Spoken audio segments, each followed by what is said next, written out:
जय श्री कृष्ण. शारदा शहा, सातारा. सखी मंचला शुभेच्छा. राधिका मंडळची तुम्हाला सखी मंचला शुभेच्छा. सच्च मंडळीला शुभेच्छा. काकी मग तुम्हाला औषधांची बरीच माहिती आहे. आयुर्वेदिक औषधांचा उपचार तुम्ही बऱ्याच जणांवर करता आणि करत आलाय, तर त्याबद्दल काही सांगता येईल का?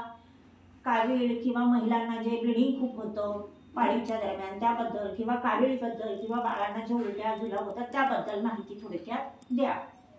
इथे बघा, इथे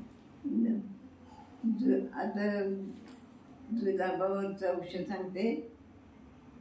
जायफळ, मायफळ, मुरोशे, आणखीन सुंठ हे उघडून शिनी सगळं मिळून एक मोठा चमचा भरून करायचं. त्यात थोडं तूप आणि गूळ घालायचा गरम करताना, आणि ते कोमट आहे तोपर्यंत 3 वेळा दिवसातनं घ्यायचं.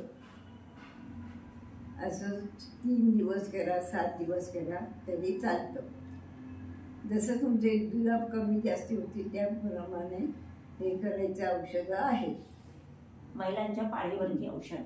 ब्लिडिंग होत असेल तर सोनगाव पावशेर आणि त्यात 2 तोळे दालचिनी पावडर ही घालून ते सोनगाव सगळी कुटायची, बारीक चाळायची चाळणीने पिठाच्या, आणि मग त्यात दालचिनी पावडर घालून त्याच्या 21 पुड्या करायच्या. एक चमचा घ्यायचा मोठा,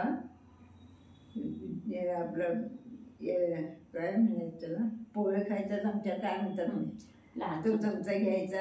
त्याने 21 पुड्या करायच्या आणि ते दिवसातनं 3 वेळा ते घ्यायचं. म्हणजे असे 7 दिवस घेतल्यानंतर आपोआप कमी येतं. कावीळीवरती काय उपचार आहे? कावीळला कोथिंबीर आणि दुसरं काय घेतात, कोथिंबीरचा रस, नागिन कावीळला दुसरं एक औषध काहीतरी होतं.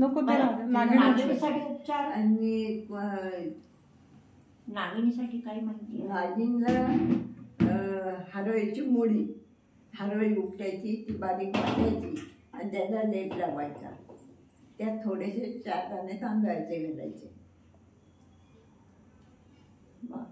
तांदूळ भिजवून मग वाटायचे. ते आणखी सांगायचं राहिलं. वाटायचे आणि त्याचा लेप लावायचा, त्याची नागिन बरी होते.